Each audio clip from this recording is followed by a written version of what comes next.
Bueno, estamos hoy con Xoán Rubia, que es muy conocido como compositor gallego, ¿no? Formó parte de la Nova Canción Galega y que fue el primer gallego que puso música a versos de García Lorca. Y ahora, bueno, está aquí con motivo acaba de salir al mercado su tercer libro, que es sobre su profesión de practicante rural, ¿no? Quería preguntar, pues sobre todo para la gente más joven, ¿quiénes eran los practicantes? Ya es una figura realmente que ha tendido y ha desaparecido prácticamente, ¿verdad? Practicante rural era aquella persona, aquel personaje que después de realizar sus estudios y toda esa historia, aparecía en un pueblo o en una villa de Galicia y dispuesto pues a ejercer las labores sanitarias que se le encomendaban, ¿no? Esto era una tarea realmente complicada y difícil, porque eran tiempos complicados y difíciles también. Bueno, imagínense los espectadores que nos están escuchando ahora, pues eso, el llegar a un pueblo, el tener que alquilar un piso para vivir con la familia, el tener que, en principio, tener la disponibilidad de ofrecer dos piezas de tu casa para poner la sala de espera y una consulta, ¿no? En eso la administración no se comprometía lo más mínimo, tenías que buscarte tú la vida, ¿no? Y eso era el principio. Luego ya, una vez canalizada esta historia de la estancia y de la logística, tenías que hacerte cargo en fin, de todas las eventualidades sanitarias que surgieran en el pueblo, en la villa o en la aldea, de acuerdo con el médico que éramos, digamos, los dos elementos que llevábamos adelante pues la sanidad rural, la sanidad pública en un ambiente rural. Claro, era realmente una falta de medios bastante grande, ¿no? Absoluta, Absoluta. absoluta, sí. Y quería preguntarle, bueno, ¿por qué decidió quedarse en el rural, ¿no? Si es porque había una mejor relación con los pacientes, más intensa, o por qué motivos un poco.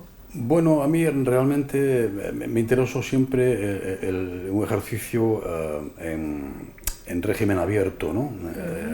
Lo del hospital me saturaba un poco, no tenía esa experiencia y todo esto. Pero el estar en un pueblo, el integrarte en la vida del pueblo, el intentar, pues en fin, realizar tu vida y tus actividades teniendo las vivencias conjuntamente con la gente del pueblo. Esa complicidad que a veces existía, ¿no? entre el paciente y el enfermero o el médico, eso difícilmente lo encontrabas en el hospital, ¿no? En el hospital entonces todavía eras un 15 barra número, no eras una persona con la cual podías tener cierta empatía, ¿no? En el pueblo sí ocurría eso, hombre, evidentemente tenías, como ocurre siempre con toda la gente que conoces, a veces más empatía con unos que con otros, pero había más relación. Y la interrelación, la relación humana, el hecho de hablar con la gente, que te cuenten sus cosas y el poder resolverle en cierta medida, en fin, sus malestares y sus cuitas sanitarias, pues eso realmente me sugería más que estar trabajando con un horario establecido dentro de un régimen cerrado, ¿no? Claro. Y bueno, hablábamos de esa falta de medios, ponían ustedes su casa, su coche, compraban el material, Sí. o sea, eran ustedes, nutrían ustedes a la propia sanidad de todo esto. Bueno, era una implicación total y absoluta porque no había más remedio, ¿no? Es decir, tener que utilizar, bueno, estar hablando ahora, por ejemplo, de usar jeringas de cristal, agujas de cono metálico, tener que hervirlas, tener que preparar todo esto para luego poder pasar consulta en algunas condiciones más o menos, en fin, sensatas.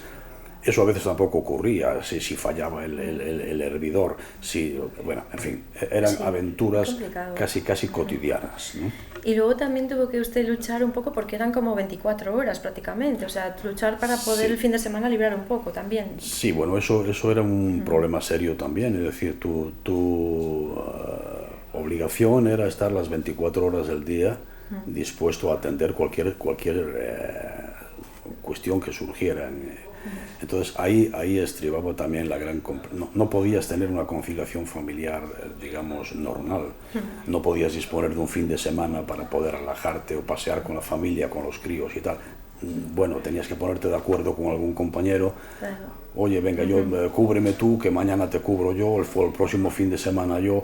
En fin, eran estas cuestiones de acuerdos que había que hacerlo entre compañeros, pero sí, con la aquiescencia evidentemente de la administración, pero siempre te decían, cuidado, si hay alguna queja o hay alguna denuncia, se acaba esta historia, ¿no? Y así nos movíamos. Claro, qué complicado. Y luego, bueno, le tocó vivir toda la creación de la atención primaria, como la conocemos hoy, que también partían de cero, ¿no? También fue difícil aquello. Sí, completamente, porque evidentemente éramos el primer eslabón de la cadena de la atención primaria, ¿no? Y de la sanidad pública, claro, evidentemente. Entonces ahí había también un problema. Tenías que esforzarte en que las cosas, en fin, salieran más o menos como uno deseaba que salieran, ¿no? Pero claro, si no tenías los medios suficientes y tal, pues la cosa a veces se complicaba. No había consultorios, digamos, oficialmente establecidos. Como repito, tenías que poner tu casa o parte de tu casa a disposición de la empresa, con tu automóvil de transporte, con tu material y toda esa historia, y después, pues en fin, esto, que tenías que torear las cosas como venían. Evidentemente luego ya con la creación de los centros de atención primaria, los equipos de atención primaria, los centros de salud, la cosa cambió radicalmente y ya la figura del practicante rural como lobo solitario que aventaba los problemas ya fue desapareciendo, ¿verdad? Claro, y ha habido así una evolución bastante grande. No sé si considera que está todo conseguido en atención primaria o hay que seguir batallando por cosas. A ver, se ha mejorado sustancialmente. Evidentemente sería absurdo pensar lo contrario, ¿no? En ningún tiempo pasado en ese aspecto fue mejor. Decían los luthiers que cualquier tiempo pasado fue anterior. Sí. Pero sí, evidentemente cambió la cosa. De hecho, yo he vivido ese cambio, ¿no? Yo cuando, por ejemplo, cuando llegué a Melide, que era uno de mis destinos de trabajo, había un centro de salud espléndido en cuanto a material, a espacios y tal, pero estaba sin inaugurar. Entonces tuve que pasaría, que el cura me dejó un sitio, algo de la iglesia, que aquello más que un consultorio parecía una morgue, pero así hasta que al final un médico asturiano y yo insistimos mucho y pudimos consultar ahí. Pero ya luego, cuando regresé a Mugardos, cuando fui a Mugardos, ya estaba el centro de salud inaugurado, ya había más compañeros trabajando, ya se había formado un equipo de atención primaria y ya no era lo mismo, evidentemente. Cuenta usted en el libro que en ese espacio que les dejó el cura no había, creo que, ventanas, o sea que los pacientes tenían que esperar fuera en intemperie porque es que no había manera de estar. Contarlo ahora parece de ciencia ficción. ¿No? Podía hacerse un documental al respecto y dices tú, pero ¿cómo es posible? No, esto no era así, ¿no? Pues sí, me dejaron aquel sitio con una cortina que tuve que poner para... Cuando llovía mucho, claro, la gente tenía que estar bajo cubierto y había un problema, porque claro, yo puse la cortina, pero cuando tenía que trabajar con luz eléctrica todo el rato y cuando ponía la luz había transparencias como las sombras chinas, ¿no? Sí. Y no, pues la gente, claro, no estaba conforme con esto y lloviendo con paraguas en la calle. Yo cuando hervía el material todo se llenaba de vapor. Tenía que abrirme y salir fuera a hablar con los pacientes hasta que no se despejaba el ambiente. Claro, eran situaciones que dices, ¿cómo es posible, no? Que estamos contando ahora en pleno siglo XXI, cómo nos podíamos mover en esas circunstancias, pero nos movíamos y así era la cosa, ¿no? Yo menos mal que tenía la música, que era una válvula de escape fantástica, ¿no? Para tratar de olvidarme de toda esa problemática, ¿no? Está bien. También me llama la atención que cuenta usted que tener un aparato de rayos X era, no sé si como un prestigio, sin una consulta, y que llegó a tenerla una persona sin que funcionase, solamente para llamar la atención de los pacientes. Digo, el aparato de rayos, ¿no? Bueno, sí. Lo del aparato de rayos X en la medicina rural era para algunos profesionales, para algunos facultativos, era una panacea, ¿no? Porque había gente que hacía también al mismo tiempo, pues en fin, consulta privada, ¿no? Entonces a veces llegaban a mi consulta algún paciente y usted sabe si el médico, el señor, tiene rayos X. Digo, pues mire, no lo sé, pregúntele usted y toda esa historia, ¿no? Pero algunos no lo tenían y otros se empeñaban en tenerlo, aunque no funcionase realmente bien, lo cual no dejaba de ser un peligro grande por las radiaciones que puede y tal. Pero bueno, era el montar el aparato en una sala de su casa, casi siempre de su casa. Bueno, pues suponía que el paciente que iba allí, hombre, si me miran por rayos es que me van a ver muy bien, ¿no? Pero sí era importante a nivel de, a veces el prestigio profesional se ayudaba con tener una aparataje, ¿no? Aunque sea nada más en plan decorativo, pero lo tengo, ¿no? Y no sé si usted vivió ser practicante en aquellos años, si la figura del practicante era como una autoridad en el rural, ¿no? Igual que era el médico, que eran como personas clave en ese momento en el pueblo. Bueno, yo no sé, no tanto el practicante rural, quizá no tanto el practicante rural, ¿no? Quizá otros personajes que sí estaban en el pueblo, que de una u otra manera también influían en el devenir del pueblo, ¿no? Yo precisamente hace ya mucho tiempo había leído un libro que se titulaba precisamente El médico rural, ¿no? Y era un libro ya que había escrito ya pues, durante el tiempo, a principios de siglo, de un médico que había estudiado en Sevilla, acabó la carrera y le dieron un pueblo, ¿no? Y él escribió sus experiencias sobre, más que nada sobre los personajes, no sus experiencias personales, sino los personajes con los que se había encontrado en el pueblo, ¿no? Que si el farmacéutico, que si el alcalde, que si el médico, o digo del médico, que si el maestro, que el cura, que también era un personaje importante, ¿no? Que influía en la vida, como no, de la comunidad. Y es muy interesante porque si tienes tiempo y curiosidad, te das cuenta de efectivamente hasta qué punto ciertos personajes, en fin, pueden influir en la vida del pueblo. Evidentemente, un médico tiene una capacidad enorme de poder influir porque los pacientes dependen, ¿no? Los malestares, las enfermedades dependen del médico. Pero no tanto ya del practicante. El practicante, digamos, era un apéndice que se movía por ahí, afortunadamente, ¿no? Porque podías hacer también tu vida sin comprometerte demasiado. Claro. Y bueno, usted estuvo en Vigo en los años 70, actuando en Castrelos, cantando alguna canción gallega. Sí, ¿Cómo fue aquella experiencia? Antes de comenzar la entrevista hablábamos de esto y sí, fue una experiencia fantástica. Vigo siempre fue, lo tuve siempre como un punto de referencia, ¿no? En el tema de la música, hombre, venir a Vigo, cantar en Vigo y toda esta historia, siempre era algo que te daba cierto, iba a decir prestigio, no, cierto caché en este caso, ¿no? No es lo mismo pues cantar en un pueblo tal que venir a Vigo, y Castrelos era, digamos, la panacea. Cuando empezábamos, aspirábamos a eso, decíamos, cantamos en Castrelos, bueno, había como 10.000 personas y aquello fue impresionante. Sí, guardo muy buenos recuerdos de aquella historia. Sí. Y bueno, por acabar con la música también, un poco preguntarle cómo ve ahora el panorama de la canción gallega, los cantautores, ¿cómo lo ve? Bueno, lo veo desde la barrera, realmente, y bueno, hay, entonces el tema era ilusionante, porque aquello de nueva canción gallega significaba que con la canción gallega estabas haciendo algo nuevo e intentabas, en fin, decir algo que no decía la canción gallega tradicional.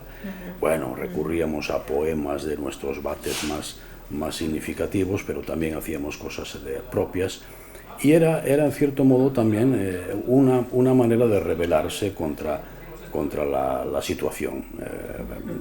Yo creo que es casi obligatorio en todo joven ser un poco rebelde en ese sentido, ¿no? Y nosotros en ese aspecto pues intentábamos con la canción, evidentemente no arreglar los problemas del mundo, pero si acaso sí concienciar un poco a la gente y a la gente que nos escuchaba, decir, bueno, hay otras cosas, ¿verdad? Es como si ahora dijéramos, bueno, pues mira, ahí tenéis el reggaetón, ¿no? Pero hay otras músicas, ¿no? Claro. Entonces, bueno, pues eso era abrir una vía, un canal diferente al que estaba establecido. Cantar en gallego era también, aunque parece mentira, volvemos otra vez a la ciencia ficción, cantar en gallego pues resultaba difícil, ¿no? Y en ciertos aspectos hasta comprometido. Iba un poco contracorriente, digamos, ¿no?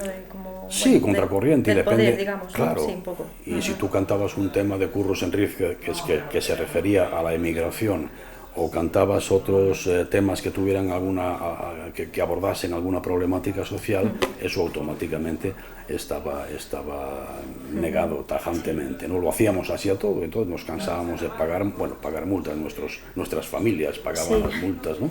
Estas cosas. Y era evidentemente, lo ves desde este punto de vista de ahora, dices, ¿cómo es posible, ¿no? que esto ha sido anteayer, Sí. y que uno se pudiera tener que andar moviéndose en esas circunstancias era complicado, ¿no? O sea que la música y la sanidad, respecto a en ciertos aspectos, se parecían, ¿no?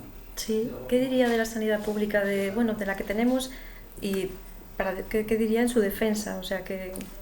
Evidentemente, vamos a ver, tenemos que tener en cuenta también una cosa, que es que todos los derechos sociales, todas las ventajas que la sociedad va adquiriendo en la medida en que pasa el tiempo, no son otorgadas merced a la buena voluntad y a la complacencia de las autoridades o del sistema. No, normalmente tienes que lucharlo para conseguirlo. Entonces, con la sanidad pues pasa 3/4 de lo mismo, es decir, tenemos en realidad, aunque volvemos a repetirlo del principio, se puede mejorar mucho más, hay que avanzar mucho más, hay que ver cómo se puede resolver el problema de las dichosas listas de espera, cómo se puede el problema. También es verdad que el ciudadano, el beneficiario de todo esto, tiene sus derechos, pero también tiene sus obligaciones. Entonces, en el momento en que sepamos equilibrar los derechos con las obligaciones, si el usuario utiliza una ambulancia para ir al dentista, entonces resulta que no es la obligación del usuario es también saber recurrir a la sanidad, al médico, al servicio, cuando realmente lo requiere, no en plan, bueno, pues mira, como no me cuesta, ojo, nos cuesta a todos, pero parece que no nos cuesta, pero nos cuesta a todos. Pero, en fin, sería absurdo ocultar que esto ha mejorado. Esto está clarísimo, ¿no? Tenemos posiblemente, filosóficamente hablando, la mejor sanidad pública del mundo, que es mucho decir, sanidad, y eso tendríamos que defenderlo con uñas y dientes, ¿no? En la medida de las posibilidades, en la medida de cómo van transcurriendo los tiempos y tal, pero sería necesario. Y es necesario seguir luchando día a día, cotidianamente, por nuestros derechos y por nuestras cosas, porque si no lo hacemos nosotros, difícilmente nadie va a hacerlo por nosotros. Totalmente así. Pues muchísimas gracias, Joan Rubia, por haber estado con nosotros en Pues Atlántico. fue un placer venir a Vigo de nuevo, estar con vosotros, visitar vuestra zona de trabajo y nada, pues un placer. Muy un placer. bien. Muchas gracias. A usted.